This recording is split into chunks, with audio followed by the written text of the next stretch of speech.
see you guys in the dark.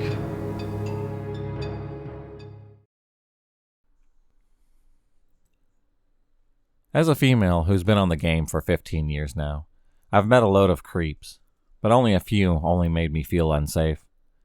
To start off, I've always had a laptop since I was in high school. A luxury back then that I worked hard enough to buy one. My mom almost took my money I earned for drugs, but luckily, money I made in tips were in cash, so it was easier to hide it from her. At first, my mom was mad that I bought myself a laptop, but she soon forgot like everything. My dad could care less, and my older brother already had his own, so I started playing WoW with him at 14, and back then, girls were unheard of. So I got the usual creeps, who usually backed off after hearing my age, or they were young too. But not this guy. This guy loved that I was underage. I was about 16, and was used to creepy guys at this point. No longer a noob at the game, or fending off the creeps. It was no surprise that a new guy in the guild started hitting on me. Now, I was 16, dumb, young, horny, and stupid. But I knew I wasn't going to find love on WoW, where you knew no one in real life. Plus, I had the ultimate crush on a guy I couldn't have, because he was my brother's best friend. But in mind, back then, I only wanted him. So it was easy to turn guys down despite being desperate as hell for one guy. But that all changed after my brother's friend went off to college. I had a part-time job with my brother's friend, but girls at work surrounded him, and I became demoralized. I'd never find love. Cue 19-year-old guy on WoW who made me feel wanted. I had a camera phone, so I could send and post pictures at that age. And back then, I mostly used Facebook, MySpace, and PhotoBucket. I lost a lot of weight my sophomore year, so I posted confidently bikini pictures and sexy pictures thinking that I'd lure the attention of my brother's friend, whom was 19. So when this guy, who was also 19, liked me, it didn't faze me. He looked the part in his photos, and his younger brother was my age. So I thought he was extremely attractive in his photos, and even proved that it was him in his photos by holding items that I asked for. He started paying my WoW subscription, which in the long run I realized it was to get my home address and my real name. I was so stupid and heartbroken over my brother's friend. Years of teaching myself online safety and the ability to be strong against flirts was all but lost in the fog. We'd talk for hours on Ventrilo, and he'd make me feel pretty. I was completely blinded at this point. He sent me gifts, and I didn't even question how he got my address. Then he offered a drive and pick me up, as only then I suddenly get a cold feet. I had a good friend on WoW, someone my brother met at PAX, and joined the guild, and is still one of my best friends to this day, though we both aren't fond of my older brother. He's 6 years older than me, but never creeped on me. Was more like the protective brother that I lacked. Well, at least till I was 24 and single for the first time did we hook up, but that's because we were friends for so long. But the distance led to it not turning into a relationship. He caught on to it through conversation, and was my words of wisdom in a time I was lacking any of my own. He saw something was fishy when I couldn't. I told my friend that I was scared to meet him because, dumb teenager logic, I thought he would not like me. My friend chimed in that I shouldn't meet anyone off the internet at my age. I told him about the gifts, and I swear I've never been so scolded like this in my life. Not even by my own parents. But he always cared like that. He wondered why I would give my address to someone that I've never met. And the expensive gifts I got were not something the average 19-year-old should afford. None of this ever clicked for me, of course, because I was lonely. And trying to prove I don't know what to myself. My crush or something I could get a boyfriend. Like that I told the guy that it wasn't wise to meet in person, and my parents said that I wasn't allowed to. That's when it went dark. At first, it was pestering over and over, guilting me over gifts that he gave me, and encouraged me to defy my parents. Well, he kept bothering me, it never once occurred to me that he'd lose his shit. While my friend was worried shitless about the guy having my address, going as far to drive an 11-hour drive to my house, and explain the situation to my dad as I refused to tell him out of fear of getting in trouble at the time. All while taking his spring break in my state instead of his own with his friends. There's a reason he's still one of my best friends. He has a little sister of his own as well. She's my age, so his overprotective nature is natural. Eventually, he made me block that guy, and that was that. This guy was pissed off. He'd go on different accounts to accuse me of gold digging and using him. Luckily, my friend was smart enough and had the foresight to change my WoW password, and even paid for my account for me taking this guy off it entirely, as one of this guy's threats was to delete my account. But it didn't end there. It got worse, as he'd constantly find ways to message me and tell me how horrible I was. Till about a month had passed away.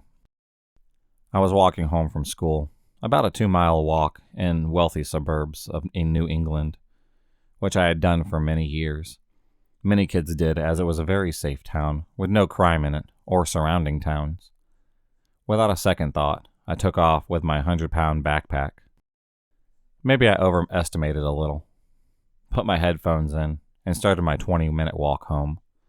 It was cold, so I had earmuffs over my headphones, only drowning out sound more, too. I swear if I could talk to myself as a kid, I probably would just slap myself for stupidity. Because WoW Guy knew I walked home every day as I talked about it to him. He knew my address, and I never thought twice about it. I was on the back roads walking home, and honestly easy to map from my school to home, as it was pretty straightforward with only one turn. At halfway home, in between songs, I heard a vague crunching sound of tires rolling over gravel on the road slowly. I turned around to see a tinted black car that I couldn't see much of the person in front. I jogged out of the driveway that I was standing in front of, assuming it was waiting to turn in, but it didn't turn. The roads were dead, and it didn't make sense for him not to go around. I swear the saying that you go cold when you're terrified is absolutely true. It could have been a summer's day at 95 degrees, and my bones would have been cold. My heart just sank, and my breathing was uncontrollable. I felt like I had no control over my body as I realized that this guy was following me. My blood truly ran cold, and my hands shook as fear formed. My skin felt tight. My body felt like it wasn't ready to fight or flight, but simply freeze there and die. It only got worse as the second time I turned my head to see the car stop. I stopped. My world had stopped. I couldn't stop staring at it. Just froze, and breathing like all my school books were on my chest. Crying silently, my eyes hurt with no tears or sound as I just stood there. The door opened after what felt like hours, but only seconds, maybe a minute. And it was in fact him. It was the attractive guy from the photos. Not a catfish, but something seemed different. At first I thought it was his angry expression, but soon realized he was definitely not 19. He was more like 30 plus. I could barely think over the loud sound of my heart racing as it froze me in place. I thought that I was about to throw up as he spoke to me. Told me to get in the car or he'd light my house on fire and kill my dog in front of me. I honestly couldn't move. Couldn't reach my phone as his words just froze me. And like some magic, we both failed to notice the little old lady on her porch watching this play out. Suddenly I hear her yell, "Get away from that girl right now before I burn you alive." We both turned to meet her eyes. Pissed off small lady about 60 or 70 with white hair. I think she noticed my frozen in fear state as she told me to get over to her quickly. Like that, I ran over to her, tossing off my heavy brick of a backpack. It was obvious he was unsure what to do next as he stood there and watched me run to her. Must have been a sight, this tiny, thin old lady standing in front of a teenage girl yelling at this man to go away. Like what savior number 2 joined the battle as her husband stepped out. Guy who looked like he had been through a war or two. With a shotgun of all things, and booming voice, gun pointed, saying, "I've shot and killed men for less reasons. You better leave now." He just got into his car and drove off as I simply collapsed. All that fear just came out as I cried harder and harder as my brain sifted through the past few months of mistakes. After calming me down enough to speak in non-hyperventilating words, she asked me if I knew him. I told her kind of, but only online from a video game, not real life. Of course, explaining it wasn't easy. And her husband couldn't grasp I'd want to do art about war. I'm sure in his experience he was thinking Call of Duty, not magical creatures in a game called World of Warcraft. She got on the phone with the school counselor, her daughter apparently, and told her my name. I was well known to her daughter, ironically, but it was only 250 or less kids in the school, and the town itself was pretty small. Many staff at her school had family in town, kids at school that they were related to, either by their own children or by their siblings' children. It was the kind of town that if you didn't leave by a certain age, you were definitely stuck there. So honestly, it seems ironic, but entirely not a huge surprise. The counselor was well aware of my family and my mom's drug addiction, as child services had been involved quite a few times. She came by in 10 minutes to pick me up and asked me a ton of questions, of course, knowing I didn't want to involve police, as I was scared of being taken away from my parents again. FYI, foster care was worse than a drugged-out mom on prescriptions. We weren't rich, but we were more well-off than many. Though my mom worked, my dad kept my mom on a tight budget to keep her from buying prescriptions from Canada that she wasn't prescribed. She knew all of this, and knew, though, rough I was better off than foster care, which was a gamble with losing odds at best. Plus 2 more years, and I'd be off to college anyways. So we didn't involve the cops, but she made me promise to take the bus every day, and to inform my dad of the situation. She also called my dad at work to inform him, and had a teacher make sure that I got on the bus every day till I graduated even. Really sucked, but I understood. If it ended there, it would be nice. But there's still a bit more, and I'm sorry for the length and the grammar. It's late at night. 2 days after this, my dad had to fly out for business. My brother was off at college, so it left me and my high mom, who promised my dad that she'd stay sober while he was gone. But I was used to helping her while she was high. It was like taking care of a child. But I was on edge, as Evercreek in that big house from the 60s. Cat stir at night, and dog barking outside sent me on edge. I barely slept. My friend from WoW called every night, making sure that I was okay for the past month. I lived in the middle of the woods, next to a huge river in my backyard. So there was still a lot of wildlife outside in the dead silence of cold months. Running water is an important source of water when lakes freeze. I had been used to all of the bumps in the night. Cats coming and going, and dogs barking at every animal in the yard. But it all seemed new to me as I laid in bed trying to drown out my fears. The house that I grew up in was a 6-bedroom house. I had a little sister too, but she stayed with my grandma in another state, per court order, while I was allowed to choose due to her only being 9 and me being 16. The other rooms were used as a game room, office for my dad, and guest room mostly for when my sister visited my grandmother, and she had her own room. So in a large house like that, in the middle of the woods, it was scary to virtually be alone because my mom accounted for defenseless. I was letting my last cat inside for the night, 5 cats who all knew to come in at night for dinner and stayed until morning. And at the end of the long driveway between my neighbor and our house was parked a black car. I quickly shut the door, locked it after my cat got inside. I made sure that all 5 doors were locked, and even put the cardboard on the glass doors to the pool. I don't know, hoping if he broke them, it would delay him if that car was his. I went and turned off all the lights, got all of my cats into one room so I knew that they were safe. Here's the thing about my dog. He's untrained for the most part, but was basically a giant lab puppy in his mind. But he growled at strangers, not barked like at animals. We had to keep him outside if we had guests, but he never bit anyone, and if you spent enough time around him, he'd eventually accept you. Also, he didn't growl at all strangers either, so it wasn't the most reliable guard dog either. But he was big, and had deep barks. I mulled over what to do as I sat there in the dark with my dog, waiting for Shadow to pass by the window. I eventually went upstairs to my mom's room and woke her up from her sleeping pill slumber. Groggy and still kinda high, she didn't quite grasp what I was telling her till I started crying. She sorta sobered up and asked me to get her some coffee. I did. All while I watched my dog's every move because I knew he could sense something before I did. As my mom sobered, her fear and her eyes grew. Eventually she got the idea to call my neighbors and ask them if they knew the car. After all, they said no. 2 of the men went out of their house to check the car together.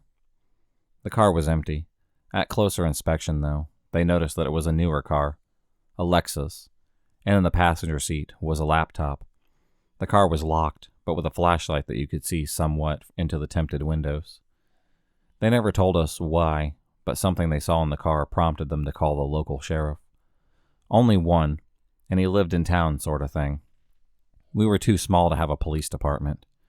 He drove over about 15 minutes later, ran the plates, and asked the houses around about it. Apparently it was a rental car from Ohio, and he was calling to see who rented, but the offices were closed, I think. He stuck around in his car for about an hour till someone came out of the woods and ran back in as the cop turned a spotlight on him. I couldn't see what he was pointing at with his light, as it was the side of my house, and I was looking at the front. I guess he called for backup as 3 other cop cars showed up in 5 minutes. And it was from the neighboring town and highway patrol. I don't know. At which a lady cop got out as I asked to speak with her, and asked her to call my counselor at school to explain who that might be. I was pretty shy back then, but I don't know. Something about a female cop made me feel more comfortable to open up to. I told her the gist of the story. Then she called my counselor, who backed up my story, but also explaining why I was scared of cops because of my history with foster care and not wanting to go back there. At which a mostly sober mom joined me, hugging me, doing her typical apologetic routine, but also offering much-needed comfort as she called my dad too. Eventually the lady cop asked if she could take a look around the house to see if things were secure and get any information from my laptop about him. In her search, she found something I didn't think about checking. The basement door was not just unlocked, but it was open. It's never unlocked, so I didn't even think to check it as our backyard floods in the spring due to beaver dams, and it's got extra seals and stuff to prevent the basement from flooding. Again, but the stuff sealing it, which was mostly sandbags and stuff, were set aside. But the door at the bottom of the stairs was locked still, though. It had some damage, like someone tried picking it. But he had access to half of the basement, which was storage. The door between the sections was like a front door, not an indoor. As in the summer, my dad left the hatch open to dry out the basement and adjust pool settings, as it was basically the pool house. And the cats loved it too, so it also had a few cat beds in there. The section that led upstairs was locked from the inside, and the wall and door were not drywall. And it had a cheap door, but a lock on it, and key-heavy door. Upon noticing this, my dad confirmed that he had not left it open. My suspicions that the black car was his was pretty much confirmed. As we walked through the house to make sure everything was still safe, she got on my laptop as they searched the woods. I gave her everything I had, his photos, username. She even checked to see if his credit card was still on my account, but it wasn't. But the last few digits were. She then asked to take my laptop for a few days as she thought that she could get some good evidence from it. I asked her to please not damage it and return it as soon as possible because I used it a lot. Before smartphones, it was all that I had. After a few hours, and onlooking neighbors had gone to bed, the cops came back empty-handed, but left a cop outside our house, towed the guy's car away. From what the lady cop told me, what permitted such fear was in the car there was 2 guns, some sort of rope, and handcuffs, and the guy who ran back into the dense woods was wearing a winter ski mask.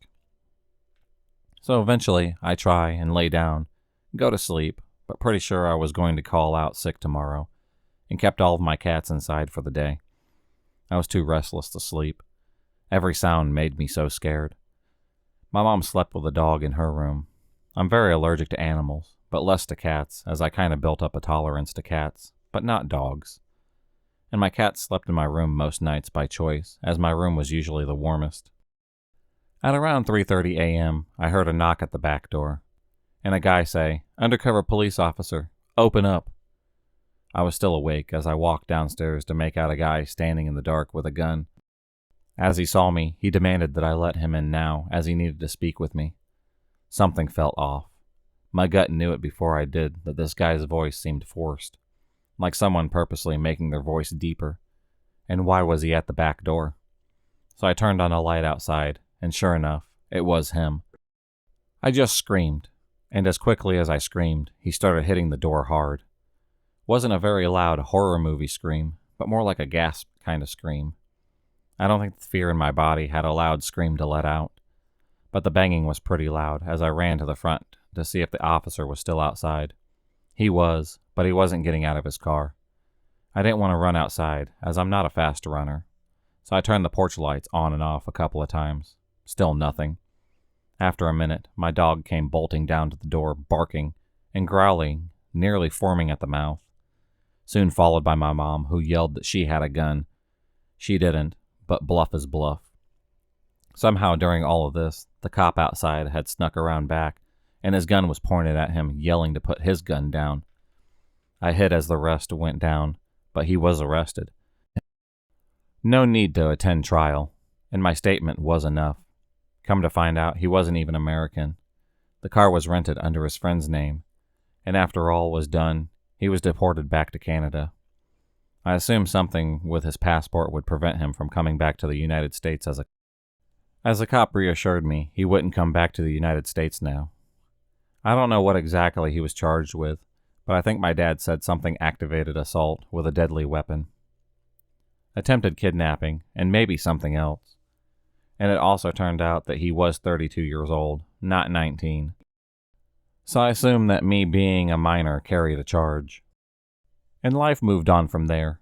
I had plenty of creeps before and after, but he was by far the worst from WoW. I had a couple from streaming, but I was an adult and much better at staying safe online. Only one worse than this guy was my ex-boyfriend's cousin, who made my life hell for a couple of years, but that's another story for another time.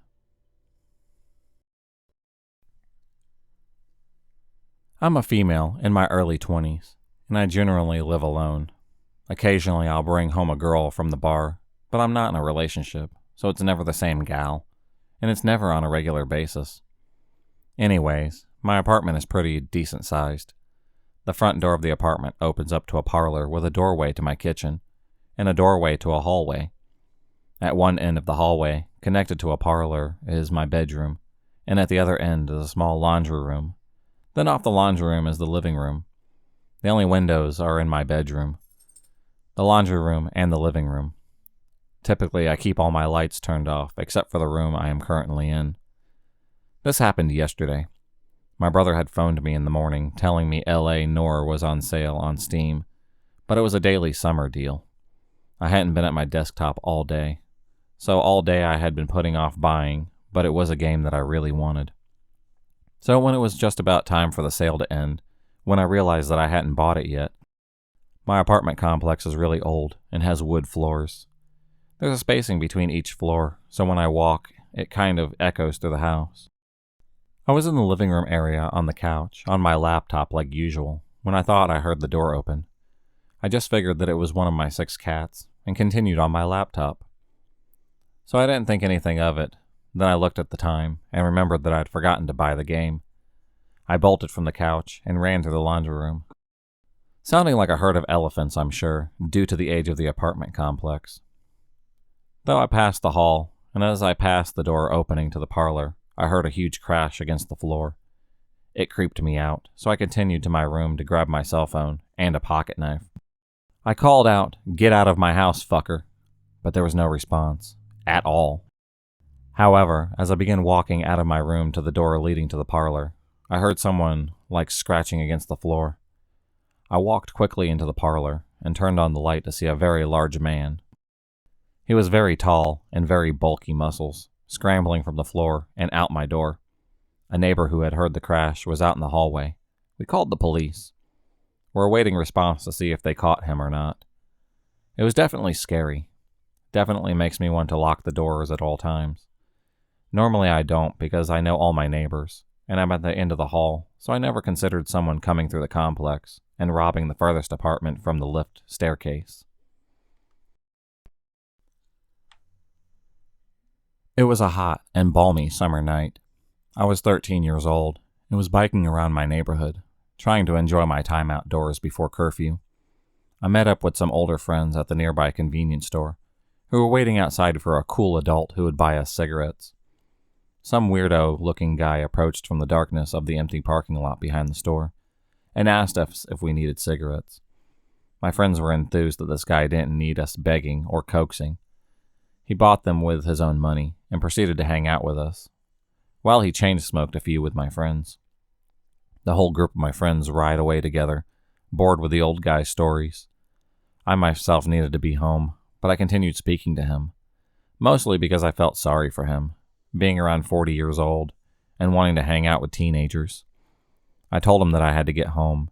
He kept insisting that I come to his apartment and that he'd give me beer. He told me that he had every video game ever made and knew way too much about them for someone his age. Eventually, he began raising his voice as he began to ridicule me for being a baby and going home. It started to nearly become a shouting match between us as I rode to the opposite side of the street, and my legs filled with adrenaline. I rode so hard and fast that the wind was roaring in my ears on that calm night. I remember yelling expletives at him from a safe distance and feeling my pulse throbbing across my entire body. I told my dad about it and also informed my friends. I never heard of any incidents after that, so hopefully he either moved, died, or quit being so blatantly creepy.